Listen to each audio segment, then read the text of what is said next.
Now on CoastTV News. Police investigating a deadly shooting in Cambridge, the shocking relationship between the victim and the shooter. Delaware Governor Matt Meyer signing a bill made just for Sussex County, how it will affect you and when you can expect it to hit. Well, we escaped any severe weather today after yet another hot and humid day, tracking more showers overnight into our Sunday, but cooler fall-like air lurks. I'll have details when it arrives coming up. This is CoastTV News at 11. Good evening and thank you for joining us. I'm Grace Eckerly. Welcome to CoastTV News at 11. We begin tonight by taking a live look out into Dover from our Bay Health Kent campus. Our first alert meteorologist, Chris Mastrobono, joining us now. Take a look at that. Some cloudy weather out there.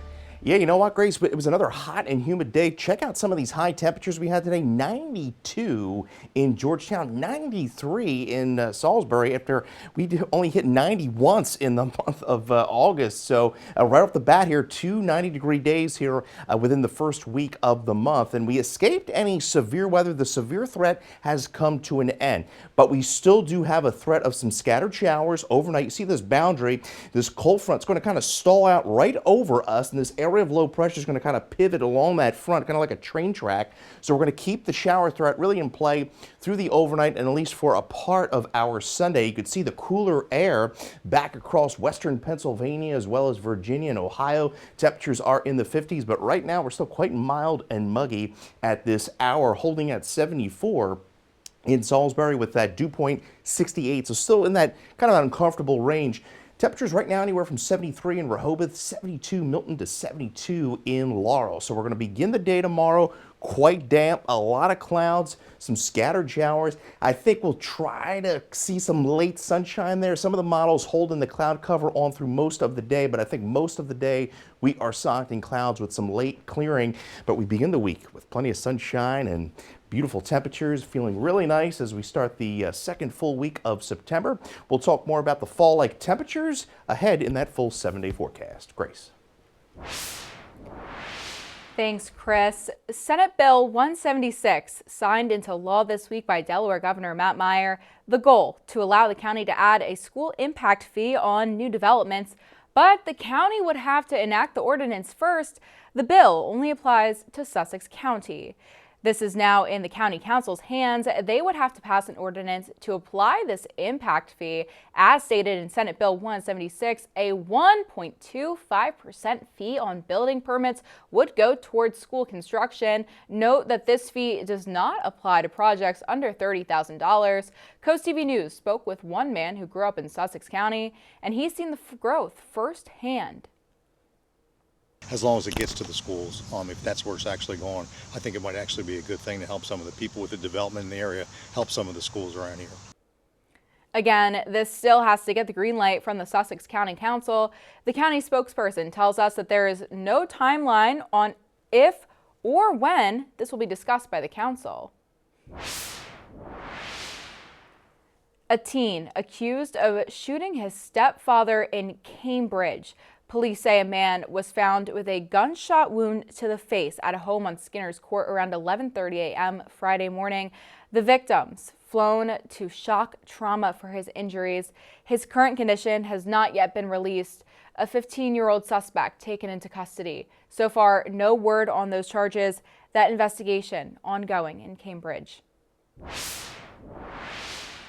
There were multiple serious car crashes within the span of an hour Friday afternoon in Worcester County. The first crash reported by Worcester County Sheriff's Office after 3 p.m. going westbound on Route 50 at Whaleyville Road in Berlin.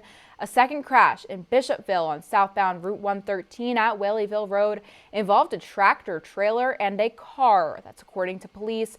Reports of a third crash came in just after 3:45 p.m. from westbound Route 50 at Hall Road in Whaleyville. State police confirming one person died in that third crash. Delaware State Police have identified the victim in Friday's deadly motorcycle crash as 59-year-old Joseph LeClaire of Clayton, Delaware. The crash happened just around 4 a.m. when a Yamaha motorcycle was traveling east on Smyrna-Leipzig Road. Delaware State Police saying the bike failed to make a curve, left the road, hit a ditch and a culvert pipe, ejecting the driver. The road was temporarily closed Friday as crews cleared the scene. Northside Park in Ocean City is a place enjoyed throughout the year, and the increase of electric scooters and e-bikes led to the Recreation and Parks Committee asking the Ocean City Council for some help. You know just how congested those trails can get, especially on those busy summer days. And those fast-moving bikes and scooters whirring past you don't make for a very relaxing stroll in the park. Right now, the park doesn't have a rule against e-scooters and electric bikes, but since it isn't written into law, there's no way for anyone to issue fines. As CoastTV News reporter Kevin Zappe shows us, that's exactly what officials are looking to change. Elizabeth Urich walks her dog Jackson twice a day at Northside Park, and during the busy season, she says she's seen more electric scooters and e-bikes during her strolls. It was a bit crazy in July and early August, like always. Throughout the summer, lots of people use Northside Park to walk their dogs, ride their bikes, or just sit on a bench and enjoy the view. All these things are allowed in the park, but what's not allowed? Electric scooters and e-bikes. Still, people continue to use them. It does get a little crazy, and it seems like it has picked up also. Park goer Chip Malloy says this can lead to an accident. They go too fast, and there's just too many people that are walking through the park, too many little children walking through the park, pets, etc. And I just don't think the reaction time is such with people on e-bikes. According to the Ocean City Recreation and Parks Committee, the ban is currently just a park rule, meaning police can't enforce it and fines can't be issued. But that could change soon. The department is working with the town on an ordinance to restrict electric scooters and e-bikes, which could lead to fines being handed out. I think a citation is a deterrent to people using it. Both Malloy and Urich hope that by next summer, fewer electric scooters and e-bikes are on their morning strolls. Once this new ordinance is drafted, it will then be posted to the Ocean City Council. No timeline on that yet. In Milton, the Chamber of Commerce to see some big changes at the top. Executive Director Jessica Velasquez-Schlegel and Board President Aaron Rogers have both stepped down. Velasquez, who joined the chamber earlier this year, is leaving to pursue a career in public education. Rogers stepping back to focus on family, though he says he'll stay as involved as he can as a chamber member. The resignations coming after the cancellation of two very popular community events, Bargains on the Broadkill and the Horseshoe Crab Festival.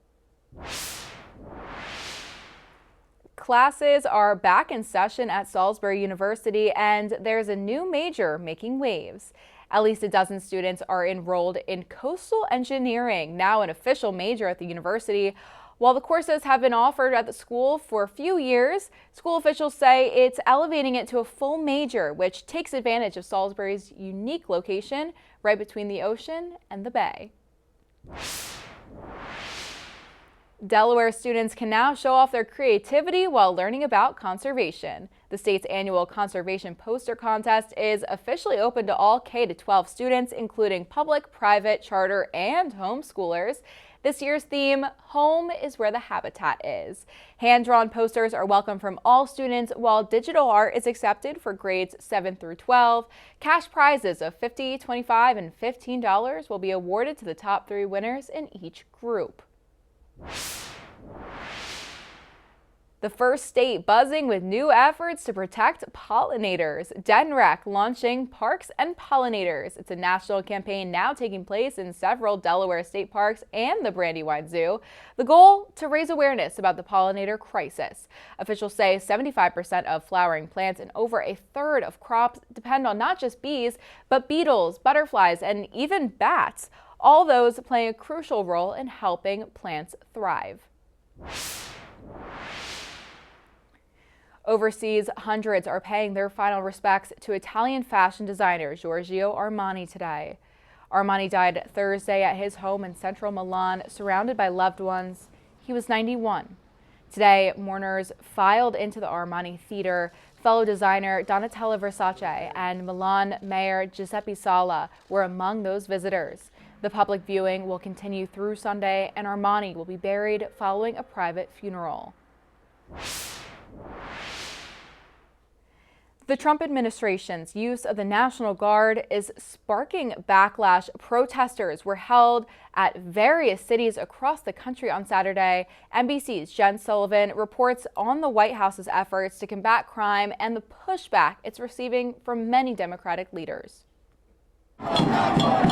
Protesters taking to the streets of Metro Chicago Saturday as the Trump administration threatens to ramp up immigration and customs enforcement raids.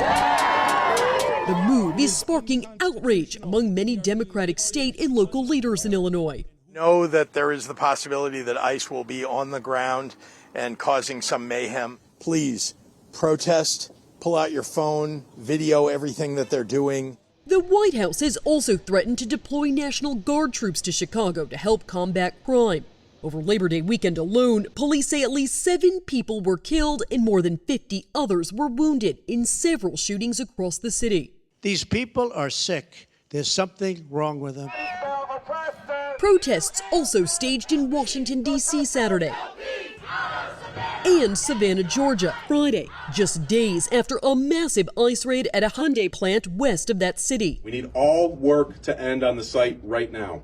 475 people were arrested there Thursday. This, in fact, was the largest single-site enforcement operation in the history of Homeland Security investigations. Some Democrats say such raids and guard deployments amount to government overreach by Trump. He knows that this goes against the mission of the National Guard. He knows this goes against the scope and scale. Public opinion about immigration appears to be shifting. According to a recent Gallup poll, when asked should immigration be kept at its present level, increased or decreased, 30% of Americans polled now say decreased as opposed to 55% in June of 2024. I'm Jen Sullivan reporting. Just getting started here on Coast TV News. We have the latest on what you need to know on the changing mortgage rates. They hit their lowest mark all year on Friday. What experts are saying is behind the sudden drop. Well, we hit 92 in Georgetown today. We're going to be about 20 to 25 degrees cooler come tomorrow, and there's plenty more fall-like air in that 7-day forecast, and I'll bring it to you here in a few minutes. But first, we have your week on Delmarva's Coast in review. We'll be back in just 60 seconds.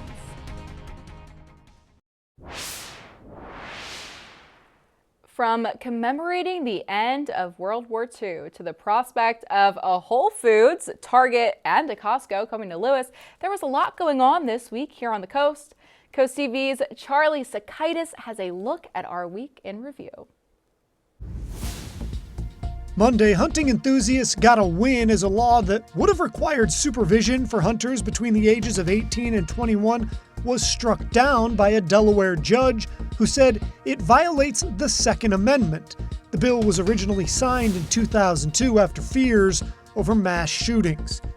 Tuesday, coastal Delmarva joined in on celebrations commemorating the end of World War II. It was September 2nd, 1945, that the Japanese imperial powers surrendered to the Allied powers. At the Cape Henlopen State Park, this entire area was filled with people who served and people celebrating and remembering those who made the ultimate sacrifice. Wednesday, on your screen now, is a map of where the Robinson Property Project, a proposed 396 single-family home subdivision, could go. But first, it needs state and local approval. At a state land use service meeting, officials debated the impact of the project. The state is expected to send a comprehensive review letter to the applicant on or before September 24th. Thursday, a new bill in Delaware was signed into law by Governor Matt Meyer. Senate Bill 176 allows Sussex County to add school impact fees on new developments, but the county would have to enact the ordinance first. If the county does that, money would go towards school funding. And Friday, according to some documents, some big-name stores could be heading to Sussex County. The Atlantic Fields project in Lewis on Route 24 is looking to add a Target, Whole Foods, and Costco. Nothing is a done deal yet. Sussex Planning and Zoning Commission will hold a public hearing on Wednesday, September 17th at 3 p.m. as the area would need to be rezoned. For your Week in Review, I'm Charlie Sakaitis. Well, it's going to be a damp start with some scattered showers around for those brunch plans tomorrow morning. Temperatures, though, well, upper 60s, no more 90s in that 7-day forecast. We'll talk about it coming up after the break. Well, we have been on the incline this first week of September. We were at 76 on Tuesday. Well, we had a pair of 90s Friday, and today 92 degrees, and the humidity was quite high as well. But we're going to say so long to the 90s here as this cold front pushes through. We're at 75 right now in Ocean City. It's a rather mild, muggy night out there with temperatures generally in the lower 70s. The cool spot there, Harrington, coming in at 69. We're at 72 Georgetown, 71 in Millsboro, 73 in Lewis. As I mentioned, those dew points still upper 60s to lower 70s, but that's going to be changing throughout the day tomorrow as drier air filters in, and we're looking pretty comfortable with that taste of fall returning back to Delmarva as we begin the week. Well, I'll tell you what, we have a little bubble over coastal Delmarva because I'll tell you what, the rain has been to the north, to our west, to our south, and we can't squeeze out any rain here in southern Delaware as well as Ocean City. We are dealing with more scattered showers, maybe a rumble of thunder overnight as this front kind of stalls out. High pressure is going to be building in through Monday, but we still have a few more showers and maybe that rumble of thunder to get through overnight. But that front stalls out, so tomorrow morning, cloudy, damp, few spotty showers. I think most of the shower activity is in the morning tomorrow. And then we see gradual clearing as the day progresses. So Futurecast shows the scattered showers, not all that heavy. Then as we go into the latter part of the day, we get some clearing. Some of the models clear us out a little sooner. If that's the case, we'll definitely hit lower 70s.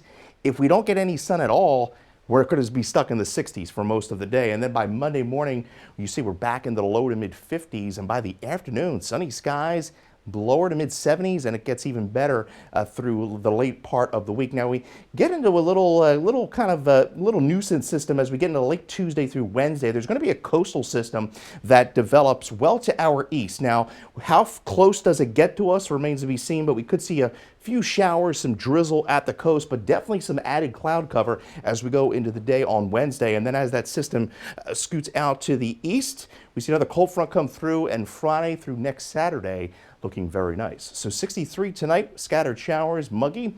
We go into tomorrow, 71. Much cooler than where we were today. Showers, best chance that the shower activity would be in the morning, and then we begin to dry out in the afternoon. And then we're at 75. Bad timing for that as we start the new week with school and work. But we are at 74 on Tuesday with increasing cloud cover. Most of the day Wednesday, I think, is dry but cloudy. Can't rule out a spotty shower, especially at the coast. And then the warmest day of the week, Thursday, 80 degrees, and they're looking pretty nice by the end of the week with temperatures in the mid to upper 70s. Grace. Thank you very much, Chris.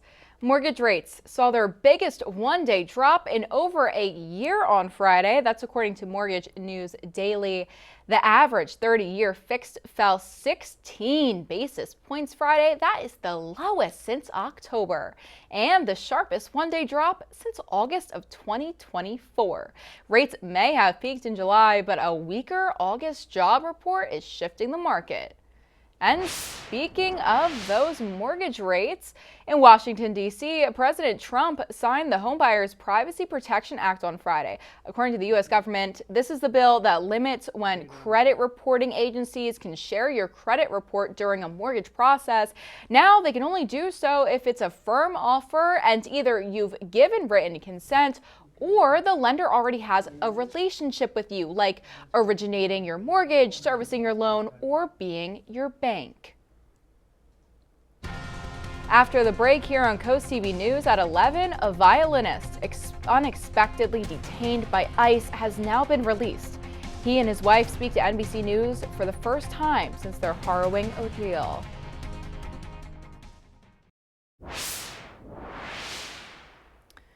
A Utah concert violinist who was unexpectedly detained by immigration authorities last month has come home. NBC News reporter Brittany Tate attended the conference with John Shin and his wife, the couple expressing joy and relief, as well as reflection on the terrifying unknowns they have experienced during the past 2 weeks. I never thought I would have to feel what it's like to be shackled on my ankles and my wrist, feeling like some kind of a serious criminal, as if I have murdered someone. John Shin, a Utah concert violinist who has played with Ballet West. It's absolutely terrified. Obviously, I cried all day. Is finally home after Homeland Security officers arrested him 2.5 weeks ago, where he was taken to an immigration detention facility in Aurora, Colorado. Here, detainees sleep on yoga mats. I never got a pillow for 2 weeks. I slept without pillow. 1,500 detainees are held here. Shin says they were routinely asked to sign unexplained documents. When they asked any person to sign, we just kind of fall into this confusion. We're not sure if we should sign anything because they don't tell you much about what you're signing. That every single day, X amount of people have to be taken into custody. That's not a joke. That's not fictitious. There are requirements. And John was a really, really easy, low-hanging fruit. Shin's wife, Danae, of nearly 5 years, thanked the community for their love and advocacy. During those really dark times where I was feeling such despair, it was really those letters that kept me going. After the break here on Coast TV News at 11, as we take a live look into Ocean City, we have a final check on your forecast. Coast TV News returns in just a few moments. Well, we didn't have really much in the way of rainfall across portions of Sussex County as well as areas of Salisbury and Ocean City from much of coastal Delmarva. Most of the heaviest rain has been to our north and west. We're at 74 right now in Salisbury with a dew point of 67 degrees. Could see a few scattered showers through the overnight. Get your forecast anytime by dialing our First Alert weather phone. Now, we begin our Sunday quite damp. Scattered showers with that stalled out front with a lot of clouds. Late clearing. We struggle to get to 70, 71 tomorrow. Plenty of sunshine returns Monday, 75, much cooler, lower humidity. And then we will see cloudy skies into Wednesday with a chance of showers. But overall, we do need the rain, but we are trending pretty dry throughout that 10-day forecast. Thanks for joining us here at Coast TV News at 11. For more local news and weather, download our Coast TV News app. Saturday Night Live starts now. Have a great night, Delmarva.